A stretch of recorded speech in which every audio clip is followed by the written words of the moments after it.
하나님의 말씀입니다. 잠시 기도하고 말씀 함께 나누겠습니다. 사랑의 주 하나님, 고맙습니다.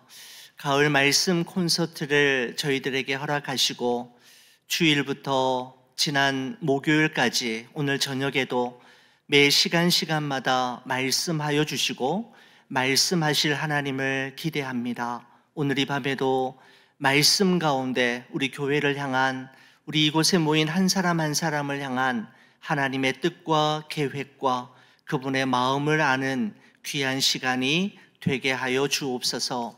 주의 거룩하신 성령께서 우리 가운데 함께 하셔서 성령이 교회들에게 하시는 주의 말씀을 듣는 은혜의 시간이 되게 하여 주옵소서.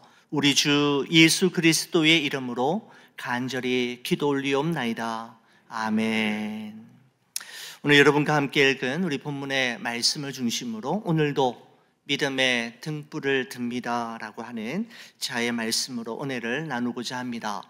마태복음에는 예수님께서 제자들에게 하신 두 편의 긴 설교가 기록이 되어 있는데 바로 산상설교와 감람산설교라고 할 수가 있습니다.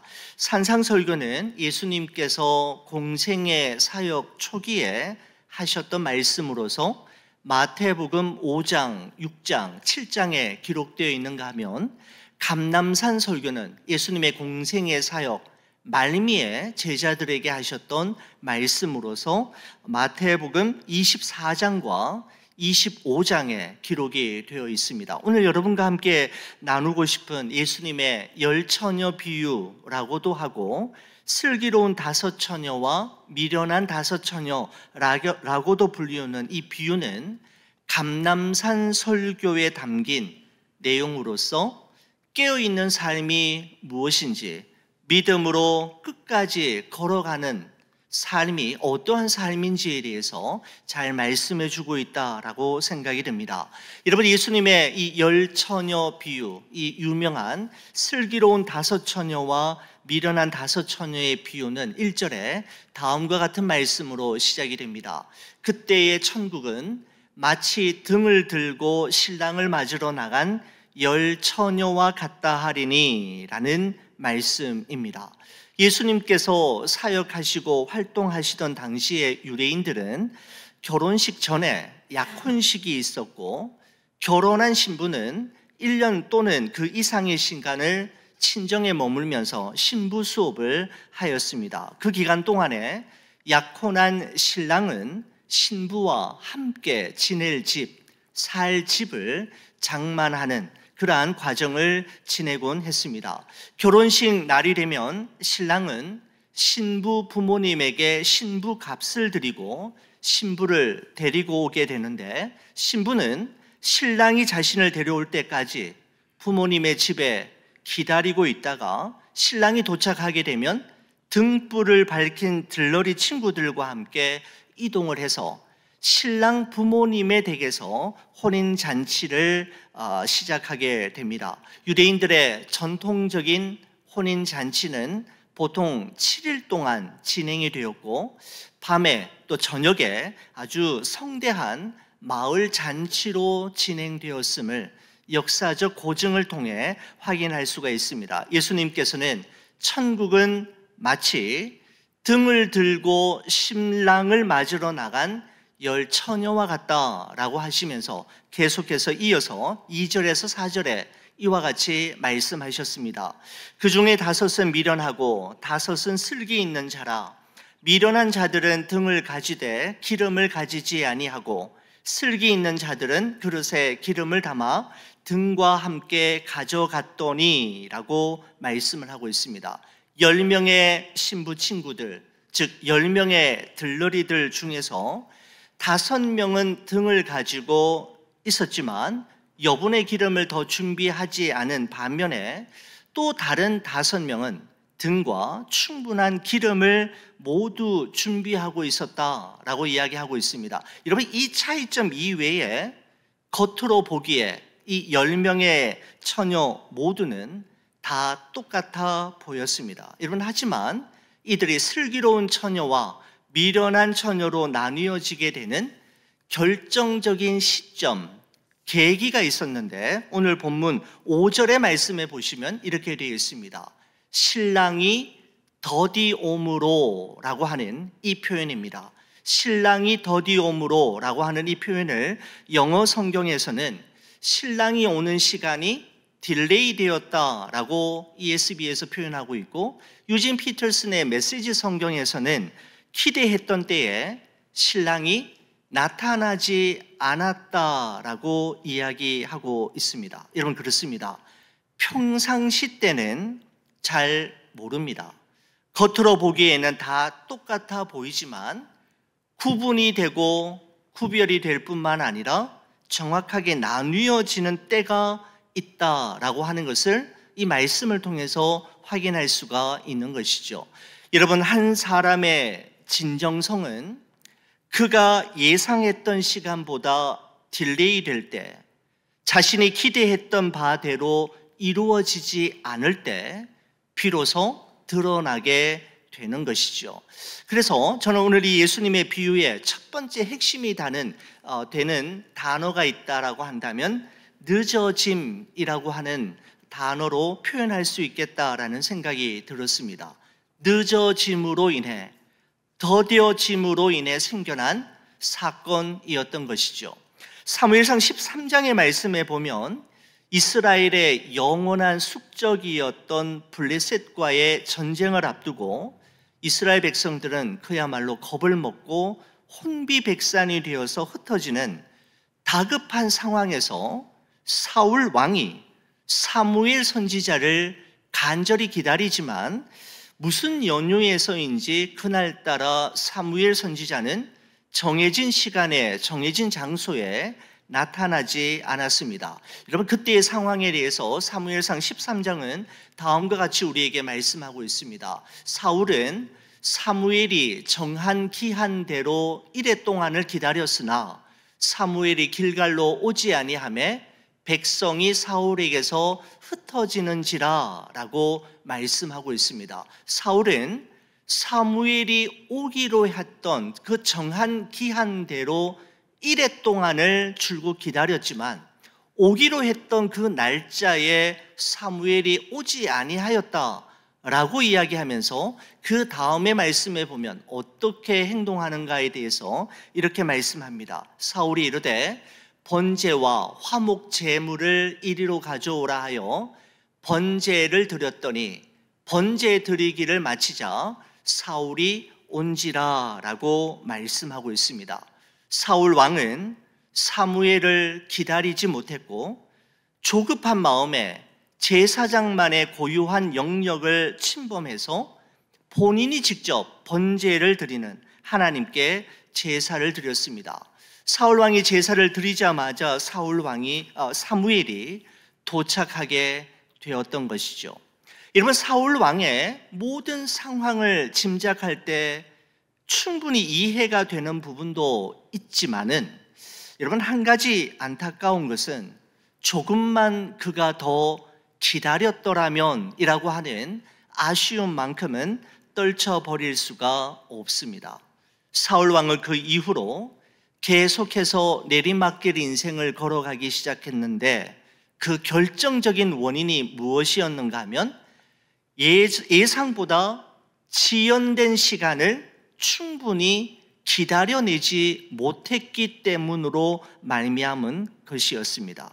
예상보다 지연된 시간을 기다리지 못함으로 사울의 인생이 기울어진 인생의 길을 걷게 되었다라는 것이죠. 여러분, 이 지점에서 우리가 반드시 짚고 넘어가야 할 부분은 하나님의 약속과 성취 사이에는 기다림의 시간이 반드시 존재한다라고 하는 사실입니다. 여러분, 엄마의 뱃속에서 자라는 아기는 10달이 채워져야 건강한 모습으로 이 세상에 태어나게 됩니다. 여러분, 만약에 엄마 아빠가 그 아기가 너무너무 보고 싶어서 빨리 보고 싶어서 그 시간을 기다리지 못하고 6개월 알이 7개월 만에 아기를 태어나게 하려고 한다면 여러분, 큰 문제가 생기게 되지 않습니까? 여러분, 출산 예정일보다도 몇 주만 더 빨리 나와도 아기는 인큐베이터 속에서 충분히 그 나머지 시간을 보내고 채워야만 건강한 아기로 이 세상에 태어날 수가 있게 되는 것이죠. 바로 이것은 하나님께서 정하신 법칙이요, 하나님께서 정하신 시간이기 때문입니다. 여러분, 과수원의 열매 또한 마찬가지입니다. 열매가 숙성이 되는 그 시간을 무시하고 조급하게 그 열매를 따버린다면 어떻게 됩니까? 떨궈서 과일을 먹을 수 없거나 그 과일의 고유한 맛을 느낄 수가 없을 것입니다. 맛있는 과일을 먹기 위해서는 하나님이 정하신 법칙과 그 시간을 따라야만 하는 것이죠. 여러분, 그래서 솔로몬은 전도서 3장에 말씀하기를 범사의 기한이 있고 천하만사가 다 때가 있다라고 이야기하면서 날 때가 있고 죽을 때가 있으며 심을 때가 있고 심은 것을 뽑을 때가 있으며 라는 말로 표현해서 28가지의 때를 나열한 후에 전도서 3장 11절에 이렇게 이야기합니다. 하나님이 모든 것을 지으시되 때를 따라 아름답게 하셨고 라고 말씀하고 있습니다. 여러분, 이 말씀의 의미는 그 모든 때를 정하시는 분은 하나님이시고 그 때를 정하시는 일은 하나님의 절대 주권에 속한 것임을 말하고 있을 뿐만 아니라 하나님의 때에 하나님의 뜻하신 바가 이루어질 때 모든 것이 가장 선하고 아름답다라는 것을 이야기하고 있는 것이죠. 여러분, 그렇습니다. 우리가 믿음으로 이 세상을 살아간다라고 하는 것은 모든 일에 하나님의 정하신 때와 뜻이 있음을 인정하는 것이고, 우리의 시간, 우리가 원하는 시간이 아니라 하나님의 시간, 하나님이 계획하신 시간에 이루어질 때 모든 것이 선하고 아름답다라는 사실을 확신하는 것입니다. 사랑하는 우리 성도 여러분, 여러분 가운데 혹시 하나님의 지체하심과 지연하심으로 인해 마음이 불안하고 초조하며 낙심이 되시는 분은 혹시 계시지 않으시는지요?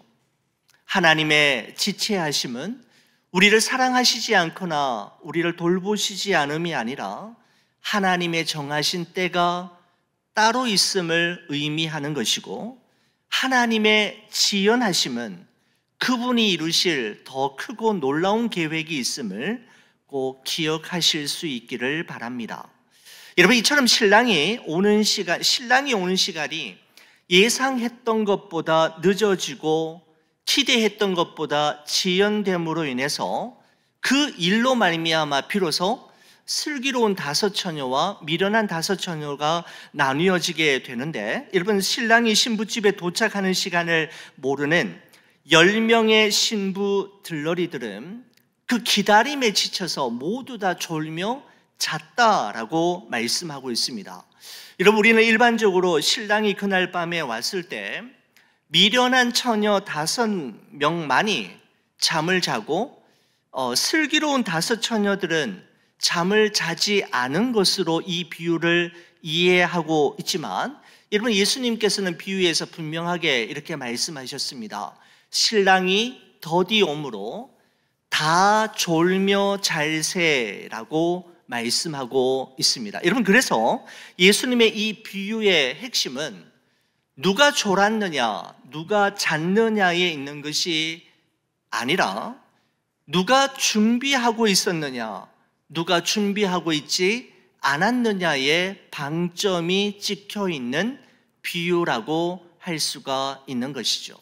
여러분, 겉으로 보기에는 10처녀 모두 다 졸며 잤기 때문에 다 똑같아 보였지만, 준비하고 있었는가 아니면 준비하고 있지 않았는가에 의해 그날 밤 10명의 처녀들은 현명한 처녀들과 미련한 처녀들로 나뉘어지게 되었던 것이죠. 여러분, 그래서 예수님의 이 비유의 두 번째 핵심은 바로 준비됨이라고 말씀드릴 수가 있습니다. 늦어짐과 준비됨이 바로 이 비유의 주요한 골격을 이루는 핵심 단어라고 할 수가 있는 것이죠. 여러분, 설교를 시작하면서 예수님의 이 감람산 설교는 예수님의 공생의 사역 말기에 하신 설교라고 말씀을 드리면서 마태복음 24장과 25장에 기록되어 있다라는 말씀을 드렸습니다. 여러분, 그런데 이 마태복음 24장과 25장에는 예수님께서 재림의 때에 그 재림의 순간 그날과 그때를 어떻게 준비해야 할지에 대해서 말씀하시면서 세 가지 비유를 중심으로 그 주제에 맞추어서 말씀을 하셨습니다. 마태복음 24장과 25장에 기록된 세 가지 비유는 이런 비유이죠. 신실한 종과 악한 종의 비유, 슬기로운 5 처녀와 어리석은 5 처녀의 비유, 그리고 5 달란트 받은 자와 2 달란트 그리고 1 달란트 받은 자의 비유가 바로 예수님의 감람산 설교의 주요한 내용을 이루고 있는데, 여러분, 이 세 가지 비유의 주요한 차이점이 있습니다. 여러분, 첫 번째 비유는 주인이 예상보다 빨리 돌아옴으로 인해 일어난 사건을 이야기하고 있습니다. 여러분, 그런데 오늘 여러분과 함께 나누고 있는 슬기로운 5 처녀와 미련한 5 처녀의 이 두 번째 비유는 신랑이 생각했던 것보다 늦게 옴으로 인해 일어난 사건을 이야기하고 있죠. 여러분, 그리고 이 달란트 비유는 주인이 오랜 후에 타국에서 결산하러 왔을 때 일어난 일로서 충분한 기회가 주어진 이후에 일어난 사건임을 알 수가 있습니다. 동일한 주제이지만 주인과 신랑이 언제 오느냐에 따라서 서로 내용이 조금씩 달라진 것을 볼 수가 있는 것이죠. 여러분, 중요한 것은 주인이나 신랑이 예상했던 시간보다 빨리 오든 생각보다 늦게 오든, 아니 오랜 세월이 지난 후에 오든 간에 그날은 반드시 온다라는 사실과 함께 언제라도 준비되어 있어야 함을 말씀하고 있는 주요한 비유라고 할 수가 있는 것이죠. 세 가지 비유 모두 다 그날과 그때는 반드시 온다. 그리고 그날이 언제 오든지 간에 준비되어 있는 자만이 그날을 기쁨으로 맞이할 수 있다라고 하는 공통 분모를 가지고 있습니다. 여러분, 노아는 120년 동안 방주를 만들었습니다. 도대체 홍수가 무엇인지, 온 세상을 가득히 뒤덮는 이 홍수가 무엇인지 한 번도 그는 경험해 본 적이 없었을 뿐만 아니라 도무지 홍수에 대한 그림이 그려지지 않았고 전혀 이해가 되지 않는 하나님의 말씀이었음에도 불구하고 그는 매일매일 방주를 준비하였습니다. 여러분, 그러던 어느 날 바로 그 준비의 시간이 방주의 문이 닫히는 그 순간에 그로 하여금 방주 안에 있느냐 방주 밖에 있느냐를 결정하게 만들었던 것이죠.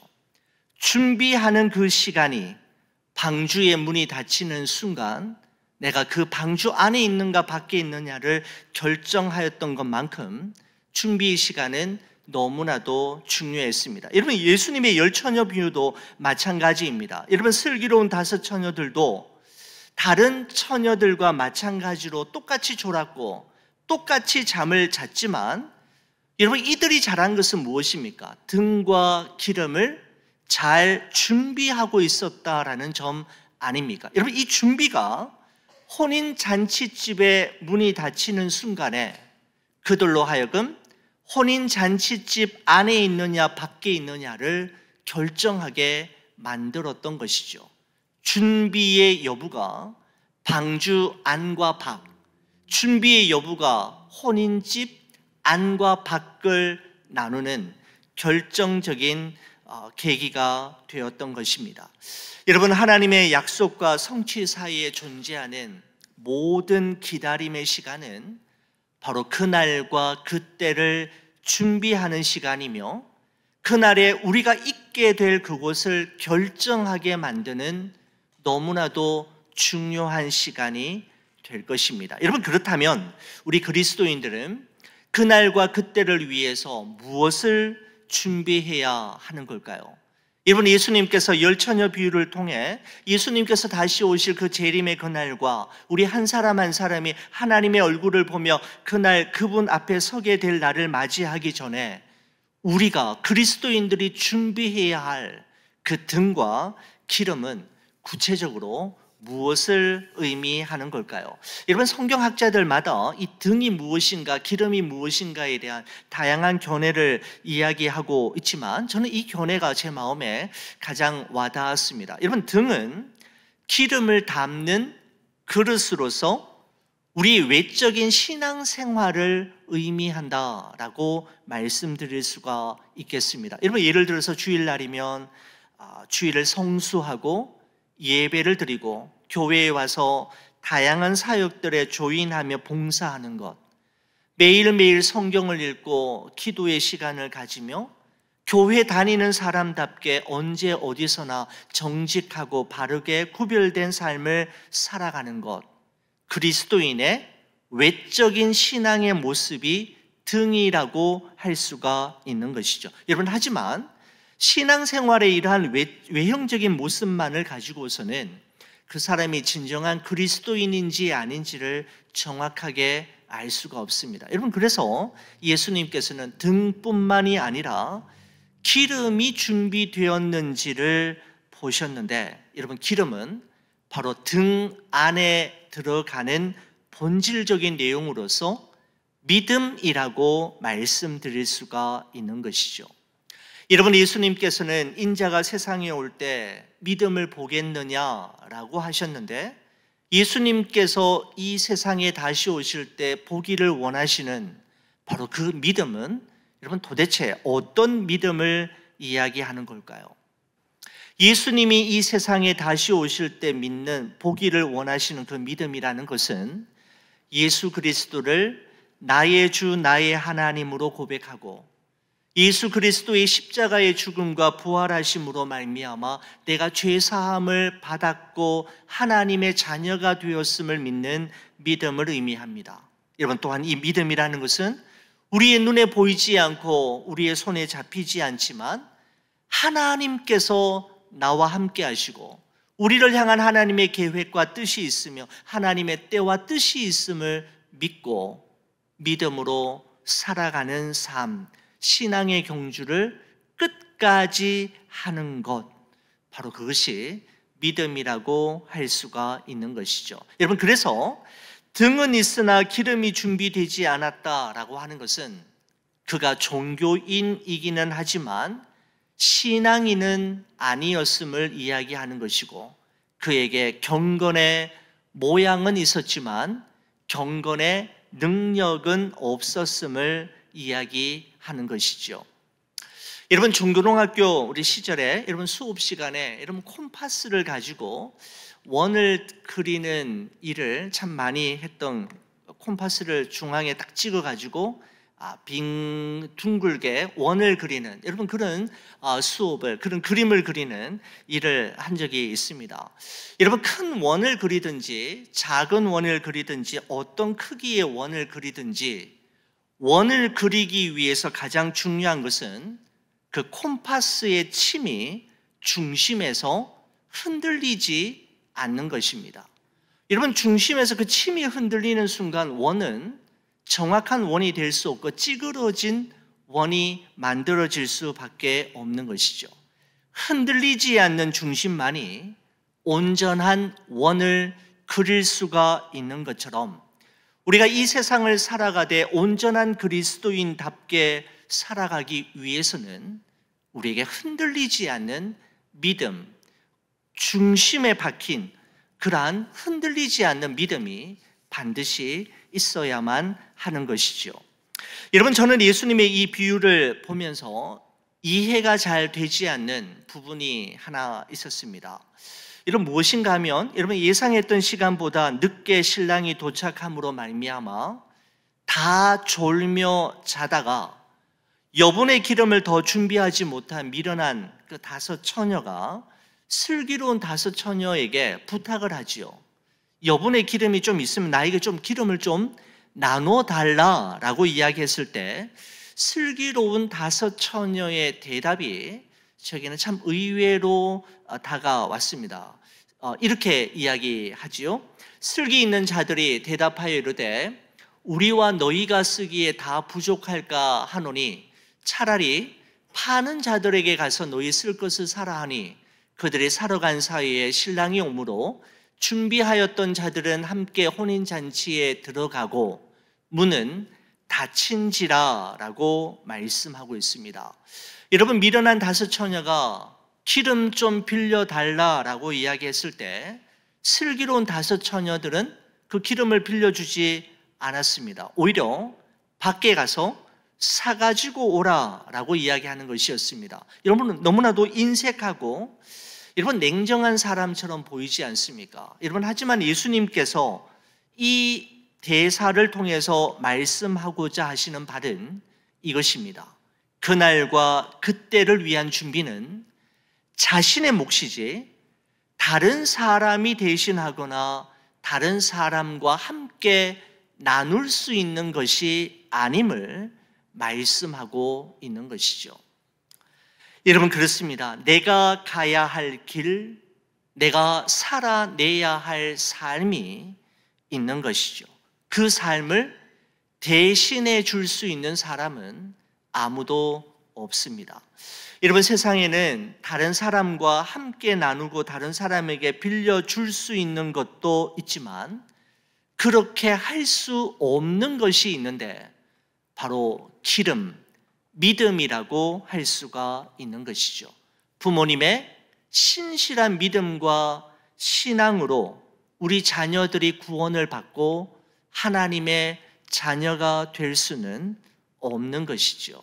우리 자녀들이 직접 하나님을 1대1로 만나야 하고 예수 그리스도를 나의 주, 나의 하나님으로 고백하고 인정해야만 하는 것인데 이것이 바로 슬기로운 다섯 처녀가 기름을 나누어 줄 수 없다고 말하는 그 이유와 맥을 같이 하고 있는 것이죠. 여러분, 예수님은 이 비유의 결론을 13절에 다음과 같이 말씀하셨습니다. 그런즉 깨어 있으라. 너희는 그날과 그때를 알지 못하느니라 라고 말씀하고 있습니다. 여러분, 예수님께서 말씀하고 계시는 여기서 깨어있는 삶이라는 것은 잠도 자지 않고 늘 긴장하면서 살아가는 숨 막히는 삶을 의미하는 것이 아니라 언제 우리 주님이 오시더라도 언제 우리 하나님 앞에 서게 되더라도 놀라거나 당황하지 않고 기쁨으로 맞이하고 그분 앞에 설 수 있도록 우리 자신의 믿음을 점검하고 잘 준비하는 삶을 살아야 함을 말씀하고 있는 것입니다. 오늘 이 가을 말씀 사경회 우리 말씀 콘서트를 준비하면서 오래전에 보았던 시 한 편이 생각이 났습니다. 도종환 시인의 가지 않을 수 없던 길이라고 하는 시인데 여러분, 식구가 이렇습니다. 가지 않을 수 없던 길, 여러분 이렇습니다. 가지 않을 수 있는 고난의 길은 없었다.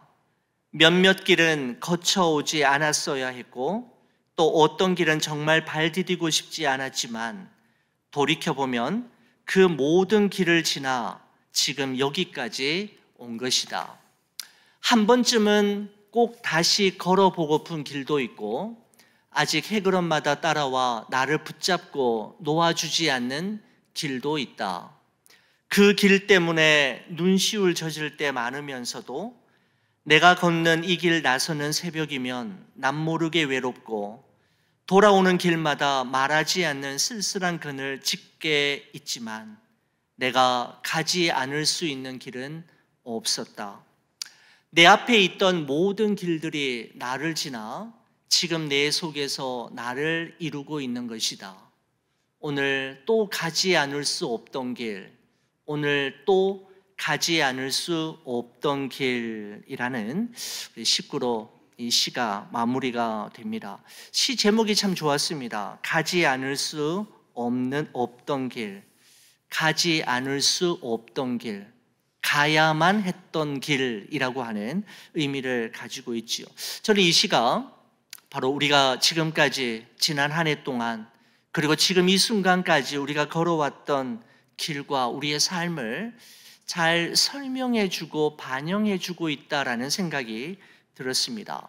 여러분, 어떤 길은 걷고 싶지 않았고 어떤 길은 발 디디고 싶지 않은 길도 있었습니다. 여러분, 때로는 그 길 때문에 눈시울이 젖을 때가 있고 외롭고 쓸쓸할 때가 많이 있지만 여러분, 어떻습니까? 모든 길은 가지 않을 수 없던 길이었고 가야만 했던 길이었음에 우리 모두는 공감하게 됩니다. 여러분, 그러면서 시인은 이야기하기를 그 모든 길들을 지나 오늘의 나, 지금의 내가 만들어졌음을 고백하고 있는 것이죠. 그러기에 가지 않을 수 없었던 길이었고 가야만 했던 길이었음을 걸어와 보니 이제서야 깨닫게 되었음을 이야기하고 있는 것입니다. 여러분, 그렇습니다. 가지 않을 수 없는 길, 가야만 하는 길을 걸어가는 분들이 바로 여러분과 저이지 않습니까? 아버지의 길, 어머니의 길, 장로님의 길, 권사님의 길, 그리고 목자의 길, 그리고 목사의 길. 근데 그 길을 끝까지 가게 하는 것이 무엇인가라는 생각을 하게 될 때 바로 그것이 믿음이라는 생각을 하게 되었습니다. 믿음이 있을 때, 믿음의 주요 또 온전케 하시는 이이신 하나님을 바라볼 때 그 길에서 이탈하지 아니하고 그 길을 끝까지 완주할 수 있게 되는 것이죠. 사랑하는 성도 여러분, 우리의 인간의 삶을 일생이라고 하지 않습니까? 하나뿐인 생명이라고 하는 의미도 있고 단 한 번만 주어지는 짧은 삶이라고 하는 의미도 가지고 있다라는 생각이 듭니다. 여러분, 하지만 우리가 이 세상을 살아가는 삶이 단 한 번뿐이고 너무너무 짧지만 이 일생이 너무나도 중요한 것은 이 일생이 그날에 우리로 하여금 영원히 머물게 될 그곳을 결정하기 때문입니다. 여러분과 저에게 주어진 하루하루가 그날과 그때를 믿음으로 준비하는 날이 되어지기를 간절히 바라고 등과 기름을 모두 잘 준비했던 슬기로운 5 처녀들처럼 신랑 되시는 예수님을 맞이할 깨어있는 믿음 또한 준비된 믿음으로 살아가는 여러분과 제가 되기를 주의 이름으로 간절히 축원을 드립니다. 기도하시겠습니다. 사랑의 주 하나님, 우리가 하나님 앞에 살아가는 매 순간순간이 하나님 앞에 서게 되는 그날을 바라보며 깨어있는 믿음과 준비된 믿음으로 살아가는 나날들이 될 수 있도록 은혜를 베풀어 주옵소서. 내가 가고 싶은 길이 아닌 가야만 하는 길을 걷게 하시고 내가 하고 싶은 일이 아닌 하나님께서 우리에게 맡겨주신 일을 신실히 잘 감당하며 살아가는 저희들이 되기를 간절히 소원합니다. 넓은 길, 많은 사람들이 부러워하는 길이 아닌 좁은 길, 그리스도인으로 가야만 하는 길, 가지 않을 수 없는 그 길을 주님과 함께 한 걸음 한 걸음 믿음으로 끝까지 걸어갈 수 있는 우리 좋은 비전교회 모든 성도들 되게 하여 주시옵소서. 우리의 일생이 하나님 앞에 서는 그날을 준비하는 시간이 되게 하여 주시고 믿음의 주요 또 온전케 하시는 이이신 예수님 온전히 바라봄으로 영원한 본향 저 천국에 이르는 그날까지 믿음으로 걸어가는 우리 모두가 되게 하여 주옵소서. 우리 구주 예수 그리스도의 이름으로 기도 올리옵나이다. 아멘.